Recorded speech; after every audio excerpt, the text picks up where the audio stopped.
Hello, I'm Ramon Al-Bashawi. I'm your mini MOOC coordinator and I'd like to present Rob Craig, our first speaker for this Supporting Community Empowerment course. Rob Craig previously worked for 16 years as an engineer. He returned to university in Aberdeen in 2008. In a complete departure from his former professional life, he is now a PhD student in .Rural, the university's Rural Digital Economy Research Hub. I spoke to Rob about his work with local people in rural Aberdeen and how it relates to community empowerment. Well, I guess I came to do this kind of research, participatory research, by a bit of a convoluted route.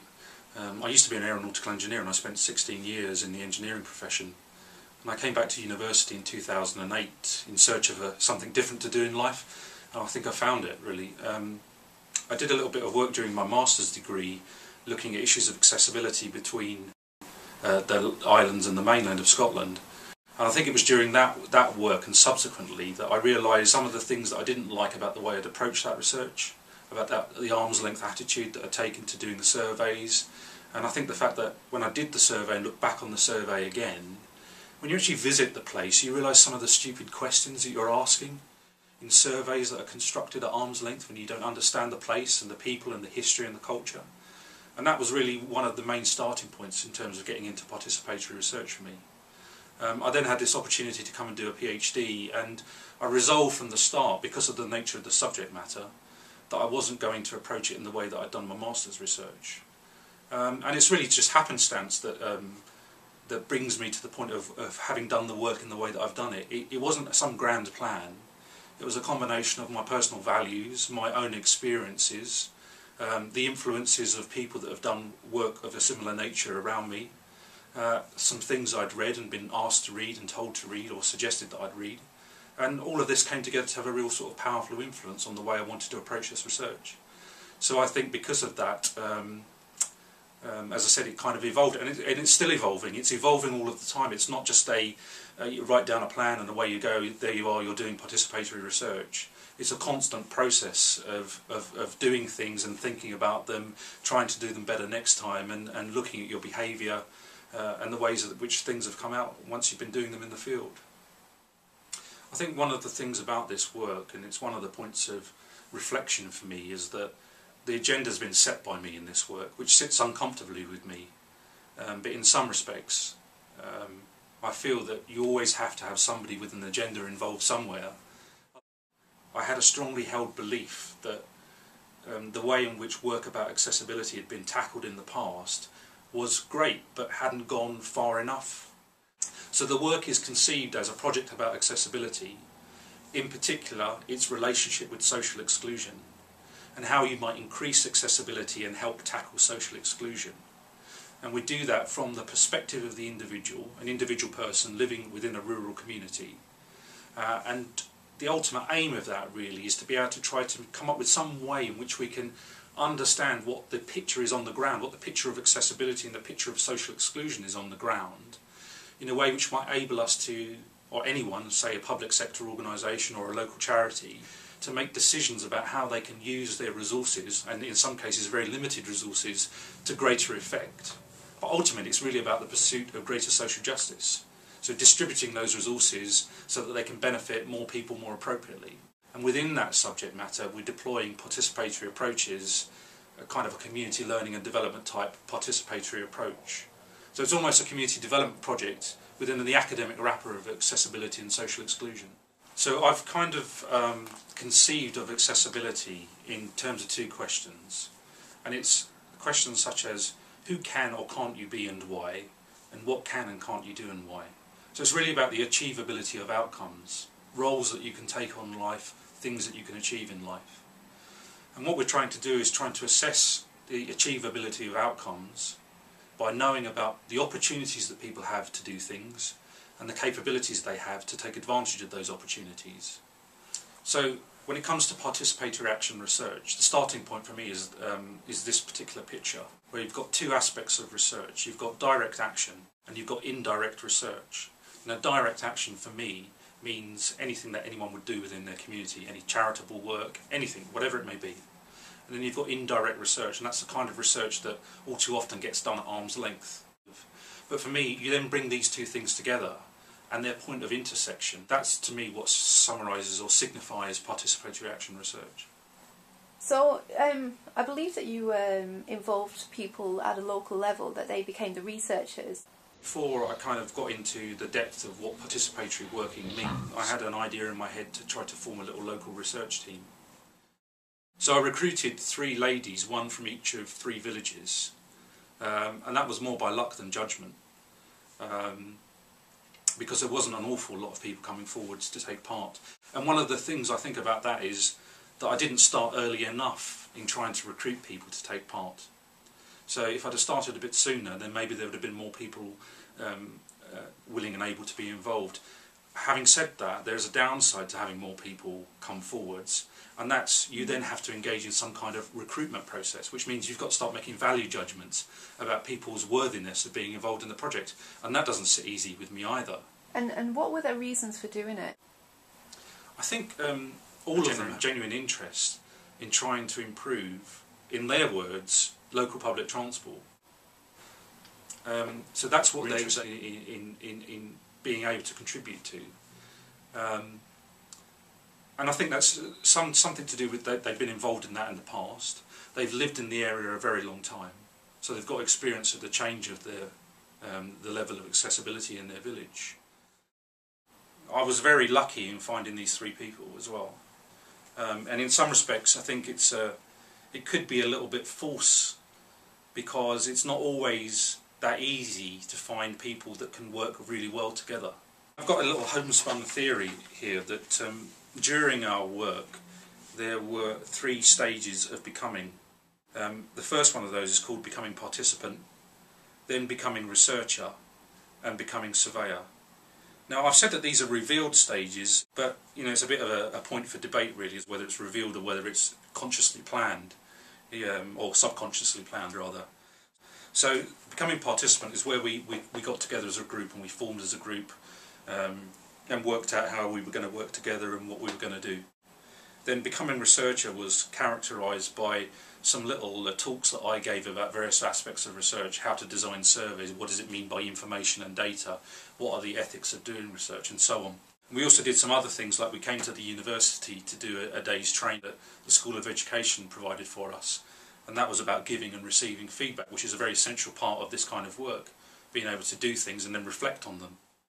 And then the final bit was what we've called becoming surveyor, and that was the process of working up a survey instrument, which in our case happened to be a questionnaire, working that survey instrument up, learning how to actually administer that in terms of interview skills training and so on and so forth, and then actually going out and doing it. So we became surveyor by the process of practicing our interview skills and so on. And I think one of the really important things about becoming surveyor from a participatory research point of view is that I was quite clear that I was not going to become the researcher that wouldn't allow my surveyors to go out and do the interviews on their own if they wanted to do them on their own.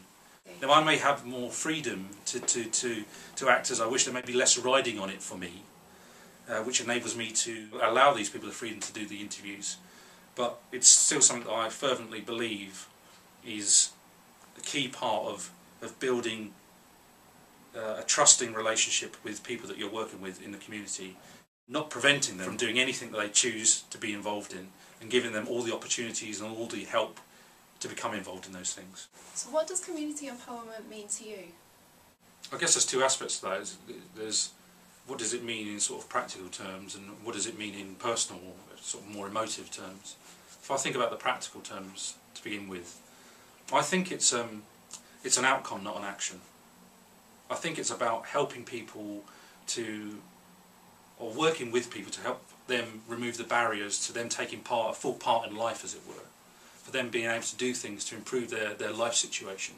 It's about helping to overcome those barriers that we all face in life, and helping people to understand that there is the possibility of an alternative, a much better situation than they may currently find themselves in. So I think that's what it means to me really in practical terms, is helping to tackle barriers. I think in emotional terms or emotive terms, community empowerment really is a way of, in some respects, and this sounds very selfish, but as I've got older and older, I've become a bit frustrated by the fact that I feel like my life's under control by someone else at times, and I wanted to do something to see whether we could reverse that trend, as it were.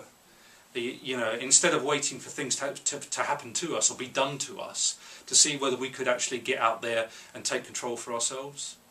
And I think from an emotive point of view, that's my motivation here, is really about trying to see whether I can reverse the trend of feeling like I'm under control or being controlled by something else. So how did you empower the community? I go back to my earlier point that I think community empowerment is an outcome as opposed to an action. I can't sit here and say to you, oh, I'm going out to empower the community. All I can say really is that I'm going out to try to look at the things that, as I said to you before, that are barriers to people improving their lives, as it were. So look for those areas of difficulty, look for the things that you need to try to overcome those areas of difficulty, and try to bring my sort of skills, my knowledge, my background to bear in some way that it has some beneficial effect. So that's kind of the high level view of community empowerment. I think you can look at low level stuff and you can think about in terms of individual people. When I spoke about the stages of becoming, my group had never done any kind of research or academic research before. So in terms of empowerment, if you want to think about are they more empowered as researchers, then I hope to think that they are, because they've had time to think and discuss and to listen to what I have to say about the process of doing research. They've experienced the challenges of doing it themselves. They've experienced the fact that things aren't straightforward and simple, and it takes time to actually do things. And I think they understand the world of the researcher much better as a consequence. So I think empowerment for lots of people that are involved in different ways, depending on their perspective, depending on their experiences, their skills, depending on what their objectives are in terms of taking part. I think there are all sorts of ways you could look at the issue of empowerment. But I come back to my initial point that, can I answer the question, did I empower the community? I think that's a question that ultimately has to be put to the people in that community. What worked well in the project? I think it's quite difficult, because I think an integral part of doing participatory work is this whole business of doing something and then thinking about it afterwards. And whether it's part of my character, I tend to think of the things that went wrong as opposed to things that went well. And that's wrong of me, because you need to be thinking of both. But if I try to think about the things that I think worked well, I think that we did, as a group, we came together quite well as a group. We formed a good working relationship, one that wasn't stressful, one that wasn't antagonistic, one in which we were able to speak reasonably open with each other, but I think there's always more work to be done there. And one that was productive and supportive. So I think that worked out. I think the second thing is that I had an idea in my head before I started this, that I wanted the work to be fun. So we tried to have some variation in what we did week to week, session to session. We would get out of the room that we would normally meet in. We would meet in other people's houses, in their kitchens, in their lounges. We would go to the community cafes and hold our discussions. We'd do whatever we could to change the scenery, change the environment, and not get stuck in a rut of boredom and repetition, as it were. So I think that worked okay. I think it needed a bit more planning though, because I think one of the things about changing your location is you find that some of the things that you plan to do at the time are perhaps not so easy to do in a noisy community cafe, for example. And planning is a word that I try to steer away from, because I don't think, I see participatory work as kind of evolving over time as opposed to having a rigid plan. But I do think you need to have some things in your back pocket to pull out for the most appropriate setting. What would you have done differently if you were starting again? I think there's all sorts of things that I would do differently. But I think one of the things to be careful of is becoming too prescriptive. It's really good, it's really worthwhile, and as I've said to you before, doing things and thinking about them is an important part of the work. This sort of process of continuously thinking about what you're up to before you actually do it, and then thinking about what you did once you've done it, is a really important part of participatory work. One of the things though is that you can think too much about it, and you can start to become very prescriptive about the way you could go about doing this kinds of work. And that might be absolutely fine for this particular situation, but when you try to transfer that to another situation, it might be completely wrong. So I would try to steer away from being prescriptive. But there's sort of 6 areas that I think I could have done better on, or I think that we needed to think more clearly and be more proactive about. The whole thing about agenda setting was an issue for me, and if I go back to some of the sort of underlying ethics of this kind of work, I think openness and honesty is really important. And alongside those two things is courage. You know, you've got to have the courage of your convictions. You've also got to have the courage to realise that people might say no. And I think when it comes to agenda setting, it may have been much better for me to try to set out the agenda in clear but full detail, as it were, and run the risk of people saying, no, I don't want to be involved. I think I was too reticent in terms of, from a fear of frightening people off, overwhelming them, thinking it's going to be much harder and much more uninteresting than they might have otherwise anticipated. So agenda setting is one that I think needs to be wrestled with.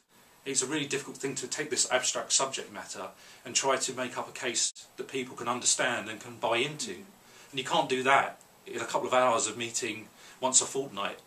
You know, so I think the thought about how to convey what's quite difficult, quite abstract topics to people that don't have very much background in that subject matter needs a lot more thought about.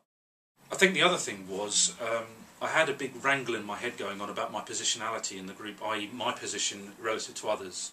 You know, people talk about the issues of power in these kinds of relationships, and I think I've come to the conclusion, though, that it is a difficult thing to wrestle with, but I think it's too easy to become very reticent about imposing yourself or misusing power in the group. It's easy to become too reticent and therefore not be active enough, not be proactive enough, and inadvertently you're exercising power because you're controlling the situation by not being open and honest, saying I've got a problem with power here because I'm worried about my position. You're inadvertently imposing power on other people. You're controlling their thoughts almost. So I think it's really important to understand your position in the group and to discuss that amongst you as a group and to get that settled, as it were. And there's a guy called John Allen. He's an academic. He's written a book called The Lost Geographies of Power. And there's quite an interesting thing in there that he talks about power among as opposed to power over. And power among, I guess I would equate to what you might consider to be good leadership or good management. People that you're prepared to work for because you respect them, because they treat you fairly. So it's trying to bring out those qualities in your relationship with your group, exercising power in that way, as opposed to issuing orders and expecting people to obey those commands. So I think that's an important issue to tackle. I think managing time is a real big issue because, as I said, you know, I envisage it only taking a few months, and here we are, 18 months working. And there's a colleague of mine, Karen McArdle at the University of Aberdeen, who talks about cycles of learning, where she says, start off small and slowly build up the work that you're doing, step by step, repeat some aspects of it and then add to it and build it up. And I buy into this idea because some of our work was compartmentalised, and it meant we squeezed some of the more difficult stuff down into a very short timescale. And that's difficult for anyone to work under, with all the pressures of the promises you're making to your survey participants. You know, constantly losing your deadlines is a very demoralising, demotivating experience. So it's important to start pretty much everything early on, but start small, and to build it up slowly over time and repeat it. So for example, I would have started, or I would have said to the group, do you think we should start the design of our survey now? And think small. Think about a small survey, and then slowly increase the design as we went along, and added to that things about ethics and question type and sorts of data. So I'd have tried to blend it all into one really and build it up much more slowly. I think there's an underlying value base that I kind of hold true, and some of these things I've spoken about indirectly during the course of this discussion, but I think the underlying value base is something that you really have to buy into if you want to do participatory work well, and by doing it well I mean doing it truly ethically. And that's a difficult it's a difficult debate to have in your head, because depending on the sorts of person, you're very critical of yourself. Debate can be endless, it can be self-defeating. So you do need to take external opinions on the positions, the ethical issues you face, the challenges that you're facing, to get a reality check about whether it really is a challenge. And you've also got to take the opinions of the other people that you're working with. You've got to be open, you've got to be honest. You've got to give them the opportunity to be able to speak openly and honestly about you as an individual and how you're conducting yourself. And I think the final thing really in terms of things that we did less well is coping with the sort of social and institutional pressures. Always, when doing participatory work, I found that there are always pressures upon you that are out with your control. For example, doing, like me, a PhD, there are requirements that the institution has for you to have done certain things by certain timescales. they're providing you money to do this work. There's a psychological pressure that comes out of the fact that they're paying for you to do this work. There are other social pressures like managing people's expectations. Now, we did that well, but nevertheless there were still difficulties involved in doing that. And I think the other sorts of social pressures come from the fact that this is a learning process. Doing participatory work is a learning process. You start from small beginnings and you build on those small beginnings. And it's very easy for people to be critical of you because you don't say or do the right things, or you don't behave in certain ways that they might associate with participatory type activities. And I think that is a really difficult thing to try to manage, is to try to look beyond that and just carry on ploughing your own furrow, but taking advice, learning from your mistakes, acting and then reflecting on that action.